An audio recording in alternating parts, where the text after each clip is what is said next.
Rey. De tal modo que yo quisiera presentar unas tres formas de mirar esta festividad de Cristo Rey. Una primera parte, una cuestión de contenido más bien histórico de cuando nació la fiesta de Cristo Rey, la celebración de Cristo Rey. Luego, tener en cuenta el texto bíblico, que es la lectura correspondiente al día de hoy. Y finalmente, poder tener algunas aplicaciones pastorales que nos pueden servir para saber de qué forma y de qué manera podemos llevar a la práctica nuestra devoción, nuestra fe, nuestra memoria histórica, litúrgica, sobre esta denominación, esta nominación de Cristo Rey del universo. Tengo un power que podemos acompañar para poder ir leyendo alguna parte. No vamos a leer exhaustivamente todo lo que las láminas contengan, pero sí nos pueden servir para poder entender el mensaje de lo que queremos transmitir. Allí tienen ustedes la portada de lo que vamos a tratar ahora y que se llama la fiesta de Cristo Rey. Esa imagen es una imagen preciosa porque está el sacerdote del templo que tiene el rollo de la ley en sus manos y como ven tiene una corona de oro, y después está Pilato que está lavando sus manos, pero si se dan cuenta el agua se convierte en sangre. Y aquí está Jesús de espaldas, maniatado, presentándose a este juicio en el que más tarde será condenado. Esta lámina corresponde a un sacerdote jesuita que es alemán, que falleció como de 86 años, 88 años hace poquito. Él es pintor, pero tiene, digamos, la experiencia dolorosa de haber estado como prisionero en un campo de concentración durante la Segunda Guerra Mundial, en este doloroso conflicto de la humanidad. De tal manera que después de salir del campo de concentración, se dedicó a pintar y esta lámina corresponde a su Via Crucis. Todas las imágenes de su Via Crucis son así, de esta índole y de este carácter artístico. Bien, disculpen la explicación de la lámina, pero es que es profunda y es muy bella. Avancemos. Bueno, voy así a leer rápidamente, son un poco de 3 láminas. La iglesia siempre va por sus caminos. Este próximo domingo ya terminamos el año litúrgico ordinario y con un mes de anticipación a la terminación del año civil tendremos el primer domingo de Adviento y luego pues ya el mes de diciembre lo dedicamos a los siguientes domingos de Adviento, con lo que nos preparamos para la Navidad. Por lo tanto, con la celebración de Cristo Rey, celebramos el último domingo del tiempo ordinario, cerramos el año litúrgico y empezaremos el siguiente ciclo litúrgico, que este año nos tocaría el ciclo C, veremos a Lucas, porque estamos cerrando el ciclo B que corresponde a Marcos. El motivo y la celebración de esta fiesta. Pues no se trata de una fiesta muy antigua. La instituyó Pío XI en 1925. Por eso cuando se buscan imágenes de Cristo Rey en internet, aparece una serie de estampitas horribles, sinceramente, de pésimo gusto, en las que siempre Jesús lleva una corona en la cabeza. En cambio, en el arte románico y el gótico, cuando representan a Jesús en majestad, lo hacen como maestro, con la mano derecha levantada, en señal de enseñar, no como rey. Lo otro corresponde a ese momento que le tocó vivir a Pío XI, que es la salida de la Primera Guerra Mundial, la entrada en el conflicto de lo que sería la Segunda Guerra Mundial y la irrupción del socialismo. Entonces, había como un grave peligro de secularización y se quería reafirmar la figura de un Jesús autoridad, de un Jesús con poder, que no es el bíblico, no es el que nosotros conocemos necesariamente, el maestro, el misericordioso, el que nos enseñó a llamarle a Dios papá, el que cura, el que está con el más pobre, con el más débil, que no tiene esas pretensiones de ser un rey con corona. Avancemos.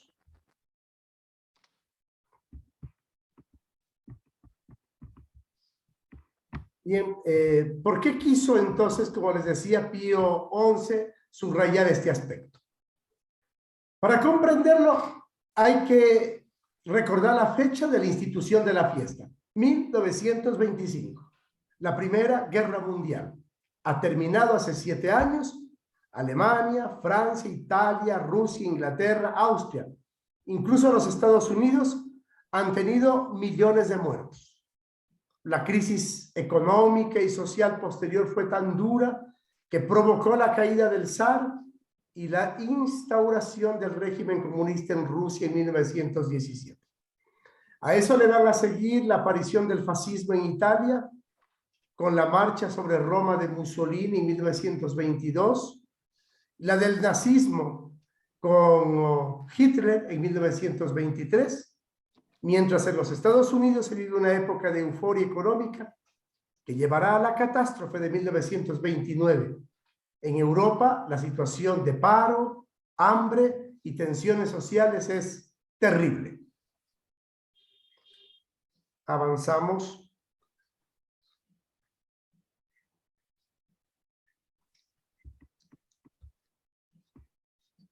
Avanzamos con la lámina, por favor, ahí. Ante esta situación, Pío XI no hace un simple análisis sociopolítico, económico, se remonta a un nivel más alto y piensa que la causa de todos los males de la guerra y de todo lo que siguió fue el haber alejado a Cristo y su ley de la propia vida, de la familia y de la sociedad, y que no podría haber esperanza de paz duradera entre los pueblos mientras los individuos y las naciones negasen y rechazasen el imperio de Cristo Salvador. Por eso piensa que lo mejor que él puede hacer como pontífice para renovar y reforzar la paz es restaurar el reino de nuestro Señor. Todas las palabras entre comillas y que están pintadas de amarillo corresponden al comienzo de la encíclica Quas Primas, con la que instituye Pío XI la fiesta. Entonces tenía un objetivo muy claro: haber alejado, el mundo se ha alejado de Dios, por eso está en estas dificultades y en estos problemas, y no nos queda más que volver a poner a Cristo como emperador del mundo para que nos ayude a restaurar la paz. Y por eso se lo declara rey. La posible objeción es evidente. ¿Se pueden resolver tantos problemas con la simple instauración de una fiesta en honor de Cristo Rey? ¿Conseguirá una fiesta cambiar los corazones de la gente?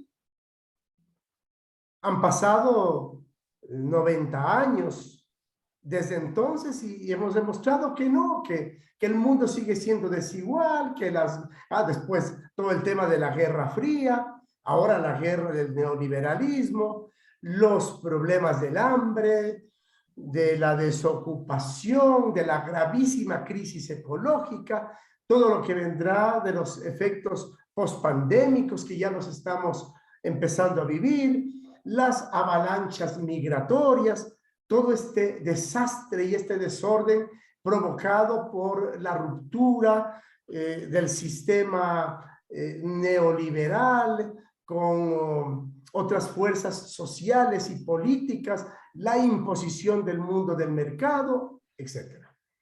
Por eso, en 1970, ya después del Concilio Vaticano II, claro, se cambió el sentido de la fiesta que Pío XI la había colocado en el mes de octubre, el domingo anterior a Todos los Santos. En 1970 fue trasladada al último domingo del año litúrgico como culminación de lo que se ha venido recordando a propósito de la persona y el mensaje de Jesús. Ahora, la celebración no pretende primariamente restaurar ni reforzar la paz entre las naciones, sino felicitar a Cristo por su triunfo, como si después de su vida de esfuerzo y dedicación a los demás hasta la muerte, le concedieran el mayor premio. O sea, quiero decir que para Jesús el mayor premio es que el mundo lo reconozca como su Salvador, no que lo reconozca como su Rey. Ese no es el objetivo que vamos a encontrar en los evangelios, ni en Juan, ni en Marcos, ni en Mateo, ni en Lucas, ni en la tradición bíblica. Jesús no tiene que tener un reconocimiento de como rey.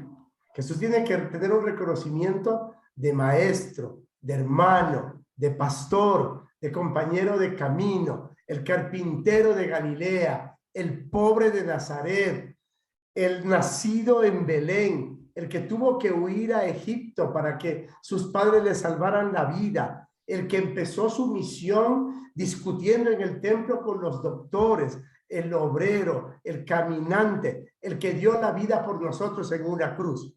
Eso no lo hace rey en ningún lado ni en ninguna parte, ni de la tradición bíblica, ni de la historia real y concreta con la que él pasó por este mundo haciendo el bien.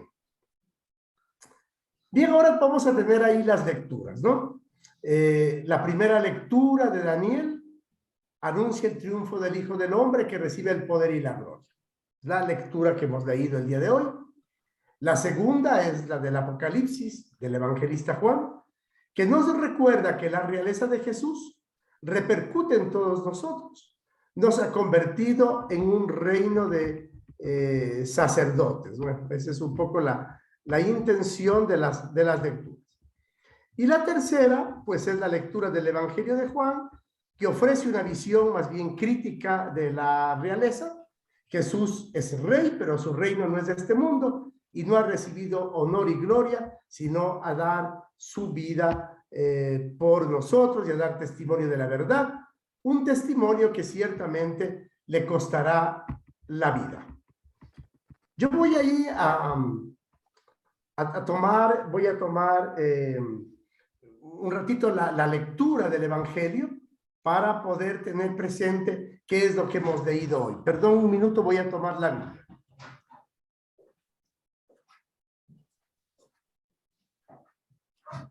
Nosotros, el día de hoy, hemos tenido en el Evangelio de Juan la lectura de este texto.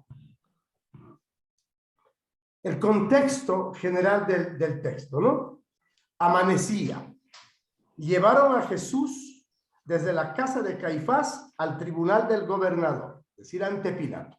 Estoy en Juan, en el capítulo 18, en el versículo 28. Los judíos no entraron porque con solo estar en casa de paganos se habrían hecho impuros y ya no habrían podido celebrar la Pascua. Pilato pues salió a ellos y les preguntó, ¿de qué acusan a este hombre? Le contestaron, si no fuera un malhechor, no lo habríamos traído ante ti. Pilato les dijo, llévenselo y júzguenlo según su ley. Los judíos contestaron, no tenemos autorización para aplicar pena de muerte. Con esto se iba a cumplir la palabra que dijo Jesús sobre la manera como iba a morir. Pilato volvió a entrar al tribunal, llamó a Jesús y le preguntó, ¿eres tú el rey de los judíos? Jesús le contestó, ¿viene de ti esta pregunta o repites lo que otros te han dicho de mí? Pilato contestó, ¿soy judío yo? Tu pueblo y los jefes de los sacerdotes te han entregado a mí. ¿qué has hecho?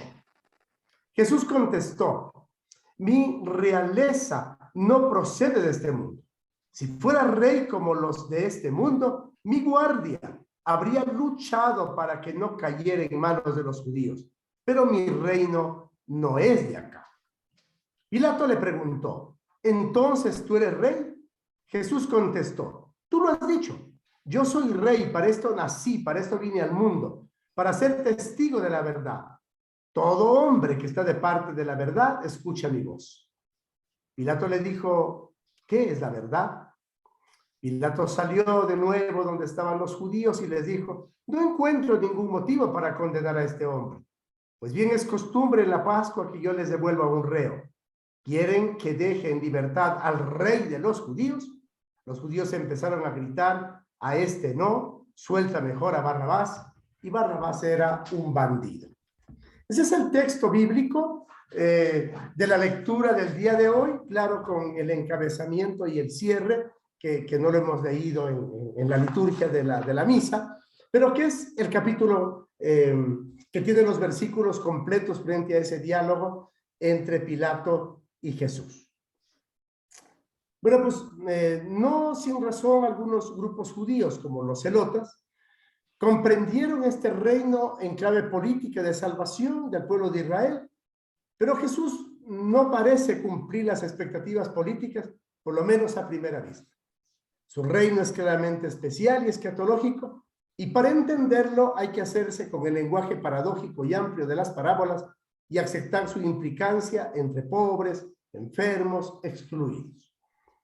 De tal manera que ahí vamos a tener que empezar a discernir sobre las palabras de Jesús en los textos bíblicos. Podemos poner la siguiente lámina, siguiente.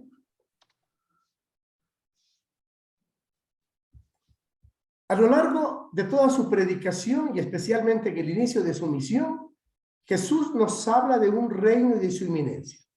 Este reino aparece en los evangelios innumerables veces para indicar que hay una nueva realidad que está naciendo, que está entre nosotros o que vendrá en un futuro no muy lejano. Siguiente. Pero al final de la vida, Jesús abre explícitamente el interrogante. ¿Es Jesús el rey de los judíos? Podríamos decir que en los evangelios sinópticos, Jesús no quiere responder a la pregunta por posibles interpretaciones erróneas de esta realeza. Pero Jesús no lo rechaza. Tú lo dices, le ha dicho a Pilato cuando le ha preguntado si es rey. Y si bien los judíos no aceptan el título, este se mantiene firme como testimonio en el letrero de la cruz. Jesús Nazareno, rey de los judíos. En el Evangelio de Juan, Jesús no solo no lo rechaza, sino que además lo confirma. Sí, yo soy rey. El juicio contra Jesús tuvo lugar probablemente en el palacio en el que residía Pilato cuando acudía a Jerusalén. Allí se encuentra en una mañana de abril del año 30 un reo indefenso llamado Jesús y el representante del poderoso sistema imperial de Roma.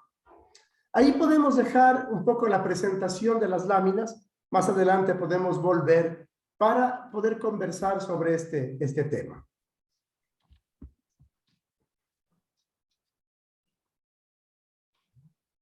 Yo quiero decir ahí lo siguiente. A ver, me parece que la polémica de lo del reinado de Jesús en la pastoral, en la liturgia, en las celebraciones, en las devociones, tiene que ver con lo siguiente. Tiene que ver con esa afirmación de mi reino no es de este mundo. Y ahí, en la tradición eclesial o eclesiástica más que eclesial, despachamos el reino de Dios para el otro mundo. Como Jesús dijo, mi reino no es de este mundo. Entonces empezamos a decir, es que el reino de Dios es para la otra vida. Si aquí sufrimos, ya en la otra vida tendremos la oportunidad de gozar. Si aquí nos va enteramente mal, el reino de Dios nos espera en el otro lado. Todos los sufrimientos, todas las congojas, todo lo que nos llene de dolor, de angustia, de preocupación, eso va a ser solventado con felicidad eterna después de nuestra muerte. Por lo tanto, aquí no hay que esforzarnos mucho, porque ya el reino prometido, el reino de Dios, corresponde a la otra vida, corresponde al otro mundo. Bien, pues, pero si vamos al contexto histórico, acabamos de decir que el juicio tiene lugar en el palacio donde reside el prefecto romano cuando viene a Jerusalén. Acaba de amanecer y Pilato ocupa la sede de donde dicta sus sentencias. Jesús comparece, como vieron en la lámina inicial, maniatado como un delincuente. Allí están frente a frente el representante del más poderoso imperio del mundo de entonces, el Imperio Romano, y un humilde campesino de Nazaret, de Galilea, llamado el profeta del reino de Dios, el último de los profetas del reino de Dios, llamado rabí, llamado maestro. Por eso es que a Pilato le resulta increíble que aquel sencillo hombre, que aquel humilde hombre, que aquel carpintero intente desafiar a Roma, al poderoso imperio romano. Y por eso le va a preguntar, ¿con que tú eres rey? Esa es una pregunta sarcástica, para burlarse un poco de Jesús, ¿no? ¿Con que tú eres rey? ¿Qué es eso de que este hombre pueda hacerse pasar por rey, ¿no? Era una cosa increíble. Además, porque se lo habían llevado ante Pilato, como hemos escuchado en el Evangelio, con dos acusaciones. Una acusación de carácter religiosa, teológico-religiosa. Ha blasfemado, se hace llamar hijo de Dios. Era la acusación que le hacían las autoridades del templo. Pero también, claro, para convencer a Pilato, para congraciarse con Pilato, de que tenía que condenar al reo, le dice, está haciendo otra cosa, está alborotando al pueblo. Es decir, es subversivo. Tiene una acusación religiosa, blasfemia, se hace llamar hijo de Dios. Y una acusación política, está levantando al pueblo, es un subversivo. Por eso es que a Pilato le parece chistoso que lo acusen de que está contra el imperio y de que es un subversivo y es un malhechor. Fue llevado ante él como un malvado, dice el texto. Jesús es muy claro. Mi reino no es de este mundo. Claro, cuando dice mi reino no es de este mundo, no está pensando, como dije al comienzo, en que ese reino es para la otra vida. Está pensando, ese reino no se parece al reino de Pilato. No es igual, no es el mismo, es distinto. No podría ser igual, no podría ser de ninguna manera el mismo. Imposible. El reino de Pilato es un reino de violencia, de sangre, de muerte, antivida. Es un reino de destrucción, es un reino en contra de los pobres, que nos esclaviza, que nos margina. Es un rey que somete al pueblo judío a la dominación del imperio romano. Ese es el reino. Por eso Jesús tiene el reino que no se parece a los reinos de este mundo. Jesús es el antirreino del mundo. El reino de Jesús es distinto. Es un reino de paz, de justicia, de amor. No pertenece a ningún sistema injusto de este mundo.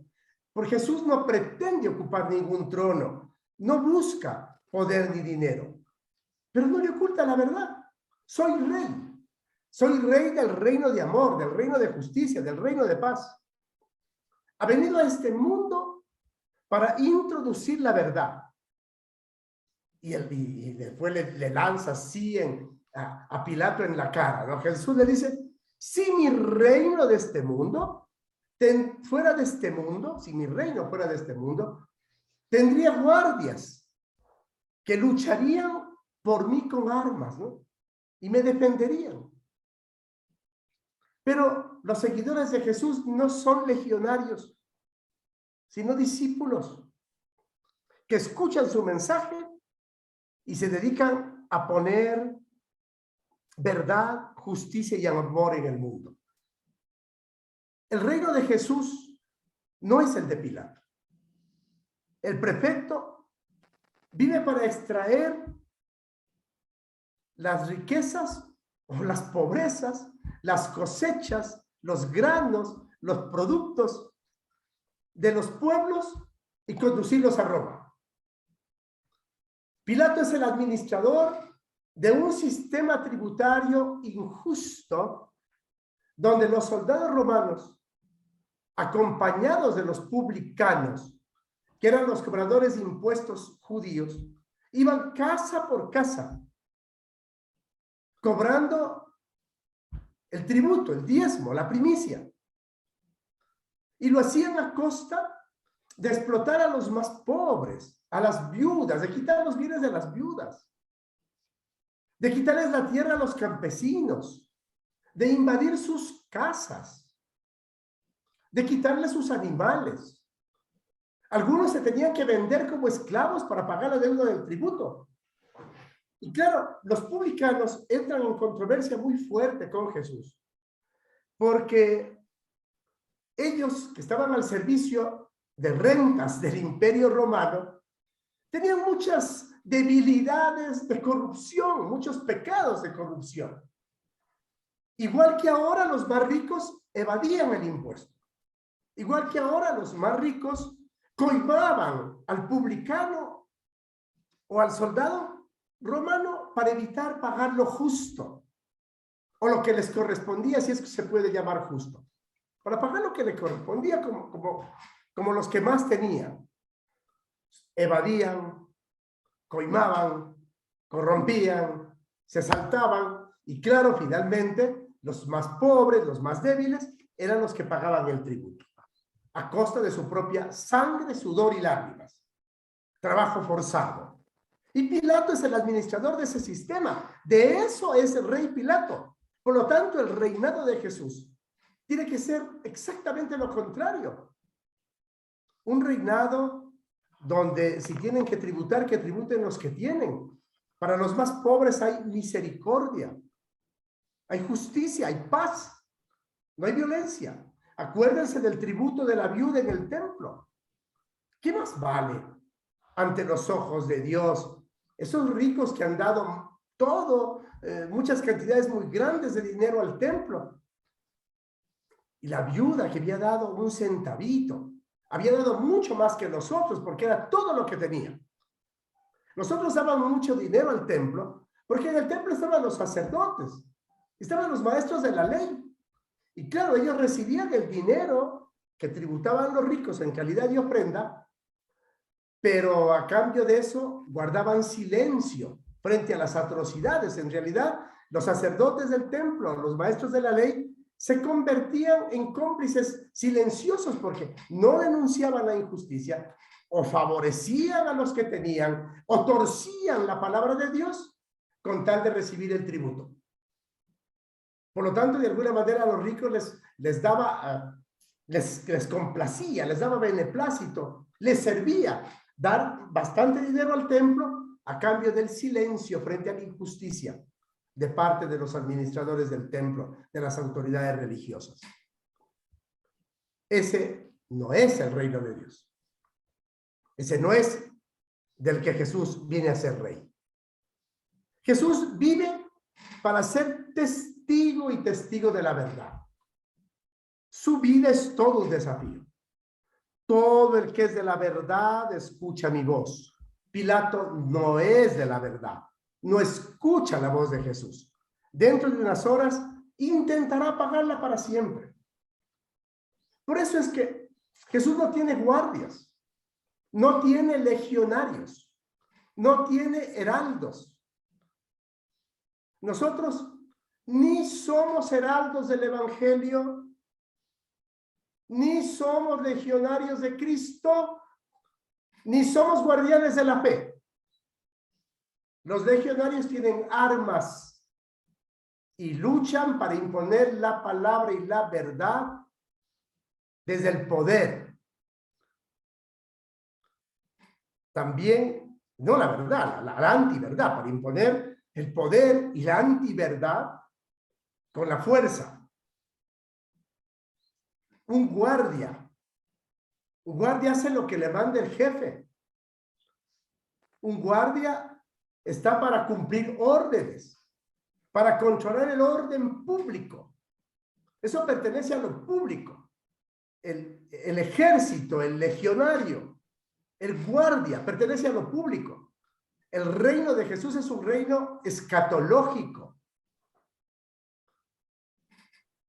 Para lo otro, basta estar entrenados físicamente y con algo de lavado de cerebro. Nosotros no somos ni legionarios de Cristo, ni heraldos del Evangelio, ni guardianes de la fe. Esas son malas palabras. Nosotros somos discípulos, discípulas, testigas y testigos. Y es muy difícil ser discípulo, porque hay que parecerse al maestro. Hay que hablar desde el corazón del maestro. Hay que escuchar al maestro. Hay que poner en práctica la palabra del maestro.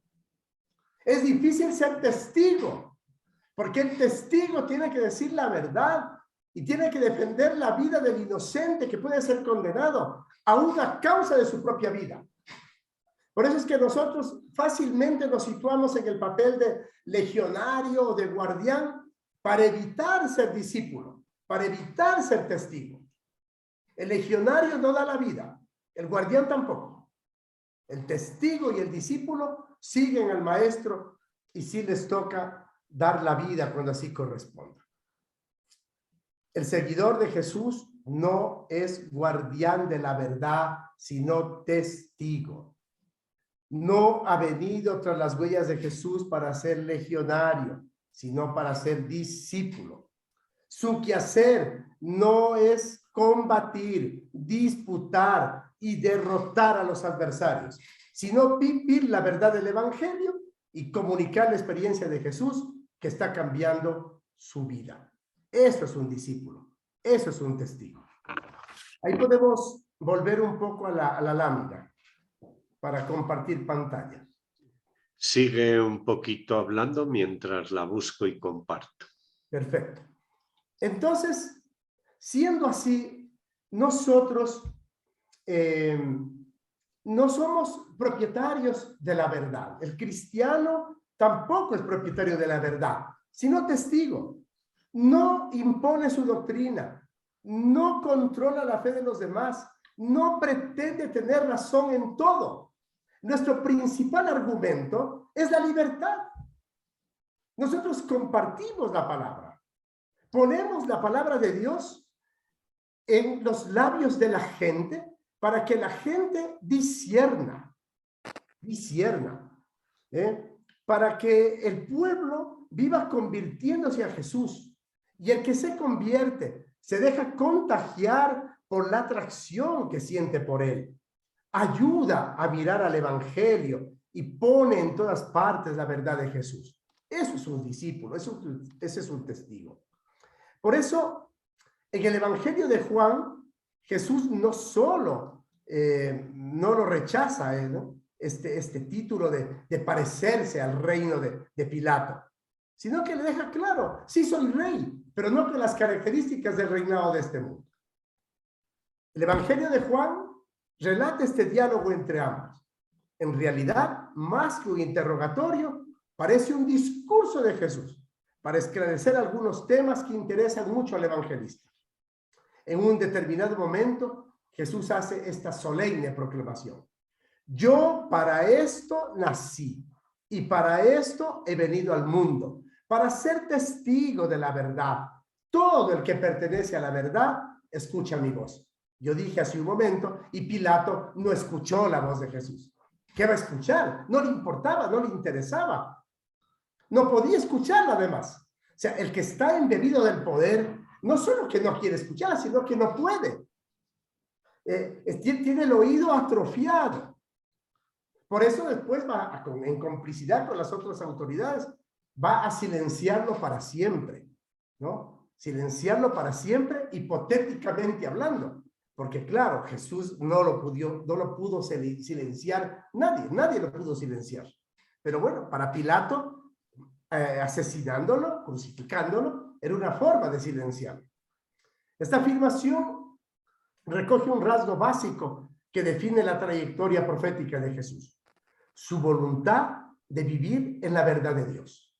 Jesús no solo dice la verdad, sino que busca la verdad y solo la verdad de un Dios que quiere un mundo más humano para todos sus hijos.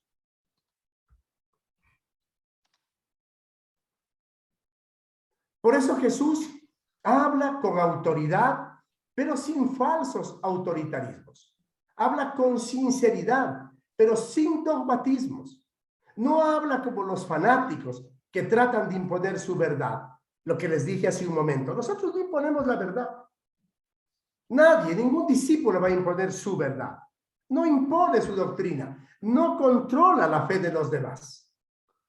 Tampoco como los funcionarios que la defienden por obligación, aunque no crean en ella, ¿no? Es un poco la triste historia del sector público, ¿no? Que al funcionario de más abajo le toca defender al jefe por obligación, aunque no cree en su palabra. No se siente nunca guardián de la verdad, sino testigo.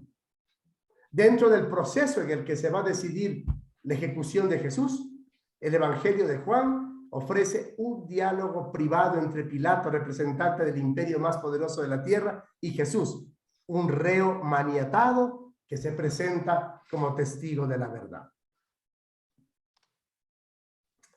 Precisamente, Pilato quiere al parecer saber la verdad que se encierra en aquel extraño personaje que tiene ante su trono. ¿Eres tú el rey de los judíos?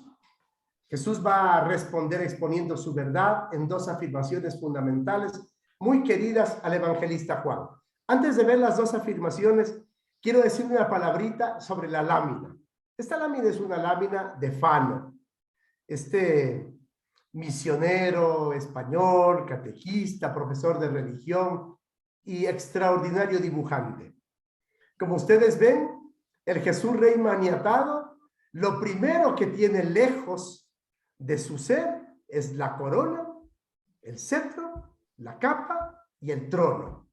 Este es un rey descalzo, con corona de espinas, sin posibilidad de que las manos agarren ningún cetro, desnudo, sin capa, más que con un lienzo, ¿no? Pues luego será llevado para ser azotado, y de pie, descalzo, sin posibilidad de ocupar el trono. Es un antirrey en la forma en como el mundo entiende al rey. Bien, vamos a responder a estos dos fundamentos, a dos afirmaciones, dos fundamentos del evangelista Juan. Mi reino no es de este mundo. Jesús no es rey al estilo que Pilato puede imaginar. No pretende ocupar el trono de Israel, ni disputar a Tiberio su poder imperial. Jesús no pertenece a ese sistema en el que se mueve el prefecto de Roma, sostenido por la injusticia y la mentira. No se apoya en la fuerza de las armas, tiene un fundamento completamente diferente. Su realeza proviene del amor de Dios al mundo, tanto que lo puede sostener en sus manos. Cuando luego añade, soy rey y he venido al mundo para ser testigo de la verdad, en este mundo donde quiere ejercer su realeza, pero de una forma sorprendente. No viene a gobernar como Tiberio, sino a ser testigo de la verdad, introduciendo el amor y la justicia de Dios en la historia humana. A Pilato le resulta increíble que este hombre intente desafiar a Roma, como les dije hace un momento. Mi reino no es de este mundo, no pertenece a ningún sistema injusto, no pretende ocupar ningún trono, no busca ni poder ni dinero. Y bien, ahí podríamos cerrar las láminas. Esto ya lo comenté cuando leí el Evangelio. Para poder decir unas otras cosas. Los reinos de este mundo necesitan gente que gobierne buscando una paz que se impone con violencia, buscando una paz que le es cómoda para el gobierno de turno o para los intereses de las potencias del mundo.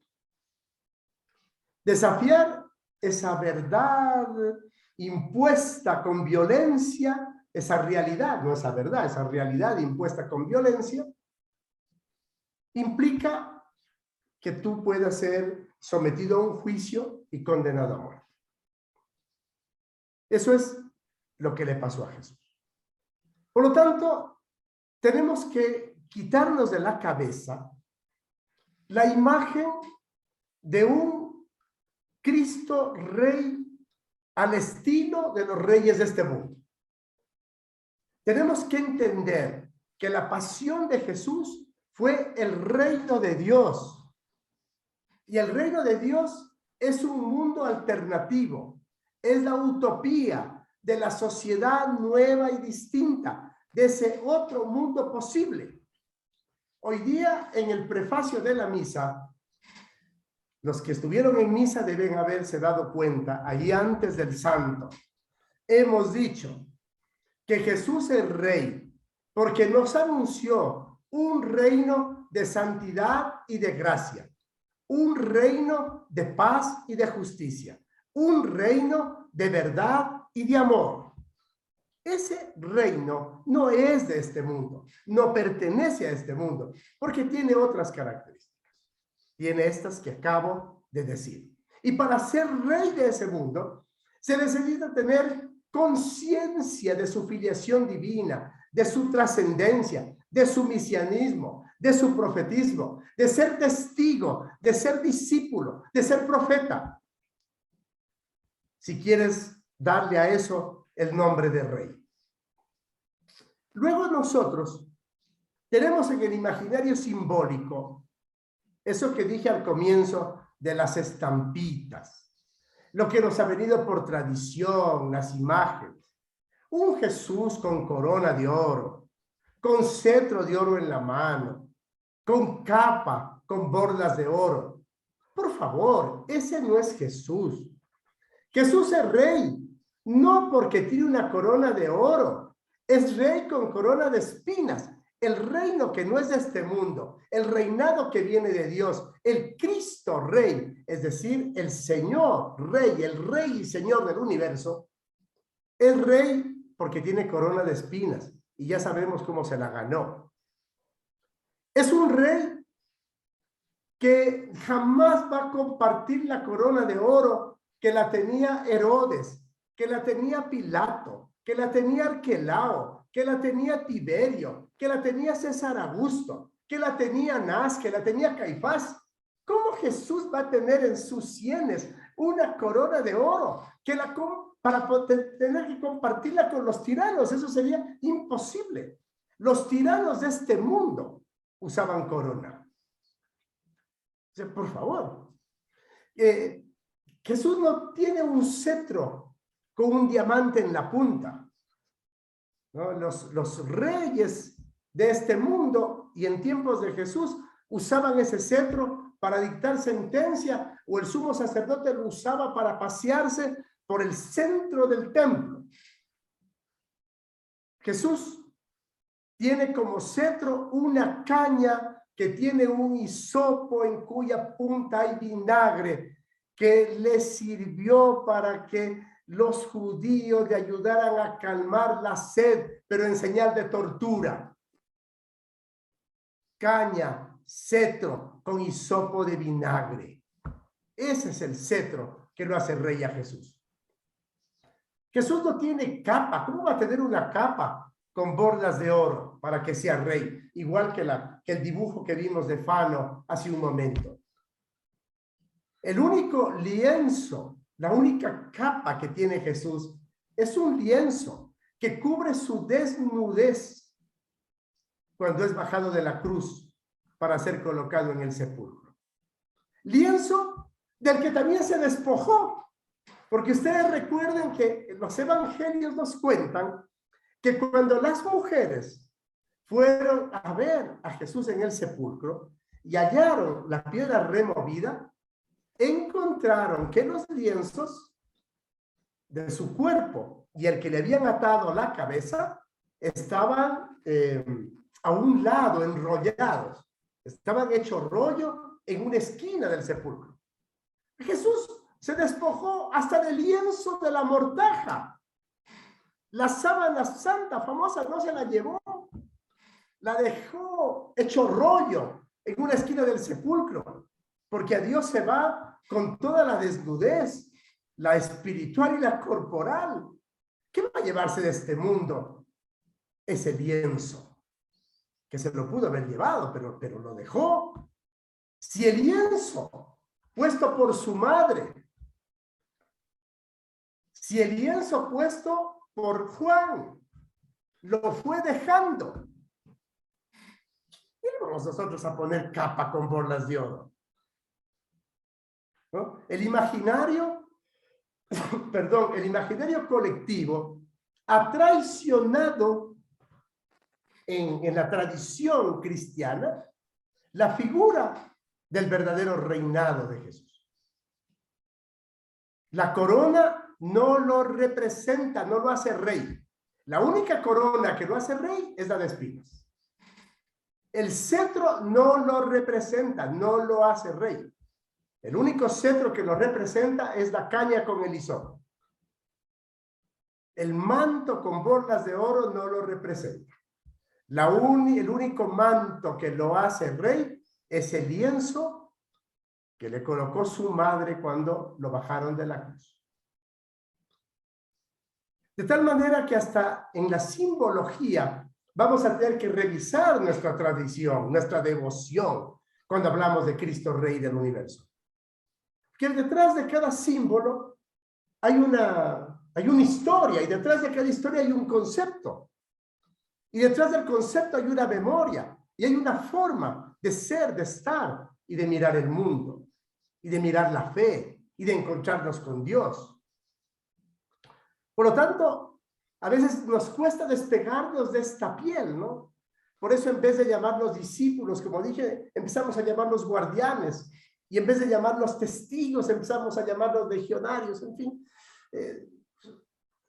Son formas anacrónicas que alguna vez aparecen en la historia de la literatura religiosa, pues no sé, por ahí en la Edad Media, en nuestros tiempos ya post-Cristo, después de Cristo, y antes en el Antiguo Testamento. Entonces ahí aparece el Yahvé de los ejércitos y aparece la legión de los ángeles. Sí, pero son términos que corresponden a una época determinada, sobre todo a los tiempos del destierro, del exilio del pueblo de Israel, donde la gente necesitaba tener un ejército que lo defienda del opresor. Claro, pensaban, si viene alguien que nos defienda, y si ese ejército viene de Dios, mucho mejor. Y pensaban que si los ángeles tienen un título así de defensores con sus armas, por eso son una legión, también podrían ayudarnos y también podrían defendernos. Pero son títulos medievales, son títulos veterotestamentarios que corresponden a un momento determinado. Fíjense que si nosotros queremos decir una aplicación pastoral muy nuestra, podemos decir que en la iglesia jerárquica también los papas usaban una corona que se llamaba tiara y que era de oro. El Papa Juan XXIII, el padre del Concilio Vaticano II, la abandonó y la colocó en algún museo de esos del Vaticano. Y la reemplazó por el solideo que llevan todos los obispos, que en el caso del Papa es blanco, y ese solideo reemplazó a la corona, la mitra, como obispo de Roma, reemplazaron a la corona. No más tiara de oro, no más cetro de oro en la mano del Papa, un báculo, que es el símbolo del pastor, la caña que le servía al pastor para apacentar a las ovejas. No trono, no un trono de oro que tenía unas sandas que le permitía que lo puedan llevar en hombros, no más. El Papa Francisco, cuando vino a Brasil, tenía ahí una discrepancia por la silla que le habían confeccionado y no quería sentarse en ella porque tenía forma de trono y buscaba una silla simple, sencilla para el obispo de Roma, ¿no? Entonces, también la iglesia, en sus pastores, leyendo la Biblia con transparencia, la escritura con profundidad, fue abandonando estos símbolos monacales, monárquicos, que en algún momento han sido asumidos con una devoción y fundamentalismo extremos. Para nosotros, Jesús Rey, si quieres llamarlo Rey, es porque Jesús no conoció otra forma de mundo posible que no sea el de la monarquía, que era lo que vivía a su tiempo. Y a ese reinado de los hombres del mundo le puso una alternativa de reinado de Dios. Por eso amaba ese otro mundo posible. Y a ese otro mundo posible lo llamaba reino de Dios. Y de ese reino de Dios sí se reconocía rey.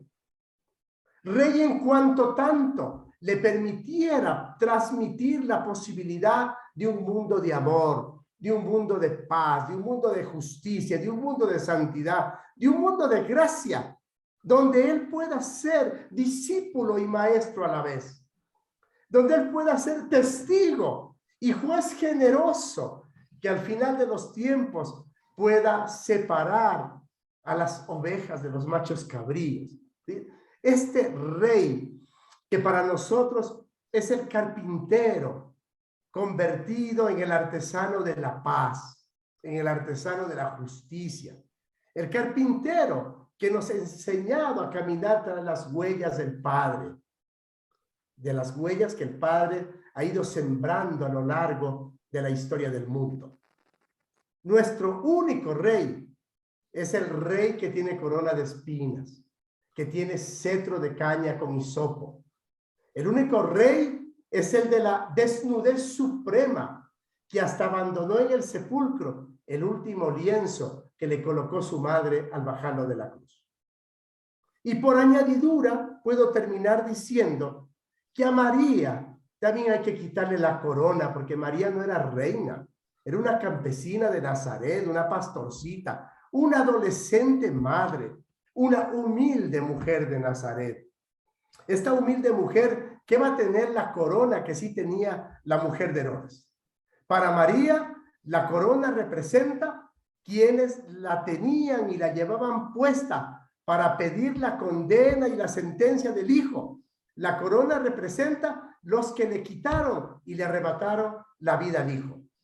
Por eso habrá sido un símbolo extremadamente doloroso en la retina y en el corazón de María.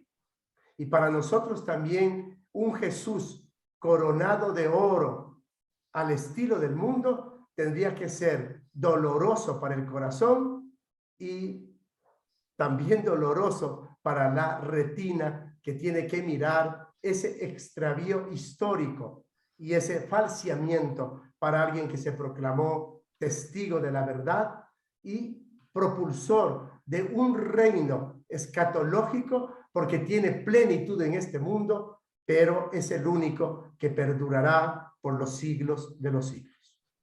Que así sea.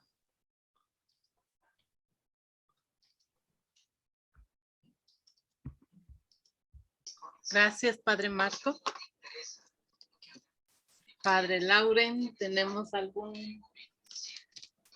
indicación? Vamos al formulario y luego seguimos con las preguntas que suelen tener nuestros amigos y amigas, que deben de tener muchas ahora. Y Padre Marco está para ayudarnos, aunque entendemos que... ¿A qué horas empieza la misa, Padre? Una pregunta, A las Marco. 7, pues media hora para conversar. Listo, entonces... Quedaron unas diapositivas sin presentar. Digamos, son un poco de lo que ya he comentado, pero podemos poner... No, ya les mando a Sí. todos completo. Sí, Listo. el Power está hecho en función de que la gente luego lo tenga y lo lea con tranquilidad, lo medite, lo reflexione. Es un material de ayuda. Entonces yo aquí presento algunas que me ayudan a llevar el hilo conductor, pero no me gusta así como leerlas al pie de la letra, ¿no? Entonces, las que siguen son láminas que tienen que ver un poco con lo que podría ser la pastoral y la posibilidad de una iglesia fiel al reino de Dios, ¿no? Bueno, ahora, Katy, viene un momento muy importante que nos ha llevado mucho tiempo. Adelante, Katy. Listo, he compartido ya la dirección del formulario con nuestros amigos del Face y ahora acabo de hacerlo acá en el Zoom. Ustedes ya saben, está deshabilitado la parte del chat para que no se vayan a confundir, ¿no? Así que es el único mensaje último que acaba de ingresar. Por favor, denle un clic y les lleva a analizar este formulario. 5 minutos de absoluto silencio, siempre nos lo piden para que ustedes puedan rellenar de manera correcta y adecuada este formulario. Sin embargo, indicarles que no estamos por la nota, sino más bien para profundizar y en lo que nos vayamos a confundir, a equivocar, no lo tomen de manera negativa, sino de manera positiva, porque aquí tenemos a la persona adecuada que nos va a ayudar a entender esa parte en la que estamos fallando. Sin más, por favor, 5 minutos de absoluto silencio y ustedes están llenando el formulario.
Listo, Padre Lauren, ¿podemos ir cambiando de voces?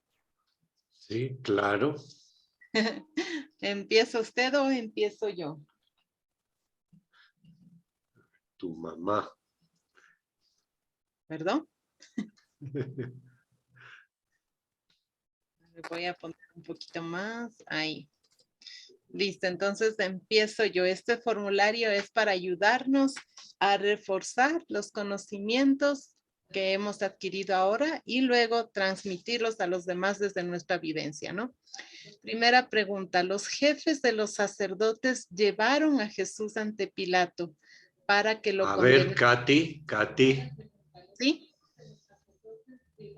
Dígame, padre. Se te está oyendo 2 veces. Ah. Se te está oyendo 2 veces. ¿Puede empezar usted, padre, por favor? Sí, yo empiezo. ¿Empezar usted, padre, por favor? Sí. Los jefes de los sacerdotes llevaron a Jesús. Ahí, padre. Sí. Los jefes de los sacerdotes llevaron. Padre. No está funcionando. Empiece usted, léale usted, padre Lauren, por favor. No está funcionando. Empiece usted, léale usted, padre Lauren, por favor. Los jefes de los sacerdotes llevaron a Jesús ante Pilato para que lo condenasen a muerte. Los jefes de los sacerdotes llevaron a Jesús ante Pilato para que lo condenasen a muerte. Tienes eco, Lauren, tienes eco repetido, se está repitiendo la voz. Eso es lo que le estoy diciendo a Katy. A ver, los jefes de los sacerdotes llevaron a Jesús ante Pilato para que lo condenase a muerte, porque Jesús decía ser el rey de los judíos. ¿Jesús es o no es rey? 4 respuestas. La primera, sí, porque Jesús respondió a Pilato, soy rey, como tú lo dices. Segunda, no es rey como los de este mundo que oprimen y explotan. Tercera, Jesús proclamaba el reino de Dios, de paz y de justicia. Cuarta, todas las anteriores. Está claro, ¿verdad, Marco? Sí, está bien, todas las anteriores, aunque la primera tiene una trampita, porque todos los biblistas o los que hacen teología bíblica coinciden en que cuando Pilato le pregunta, ¿tú eres rey? En los sinópticos, porque en Juan Jesús le contesta explícitamente, sí lo soy, pero en los sinópticos, cuando Pilato le pregunta, ¿tú eres rey? Jesús calla. Solo le dice, tú lo has dicho. Tú lo dices. ¿Qué podría significar las dos cosas? Que está aceptando que es rey o que está diciendo, eso te lo estás inventando tú. Ahí ya pues. Exacto. Ya. Exacto, pero eso es para hacer análisis exegético. Eso es para hacer análisis exegético, exactamente. Es como a veces alguna gente que en vez de decirte padrecito, te confunde y te dice doctorcito. Yo le digo, usted lo dice. Es parecido, ¿eh? Claro, Eso. Muy bien, entonces está claro. La segunda, Katy. Ahí tengo doble voz o no, o está bien.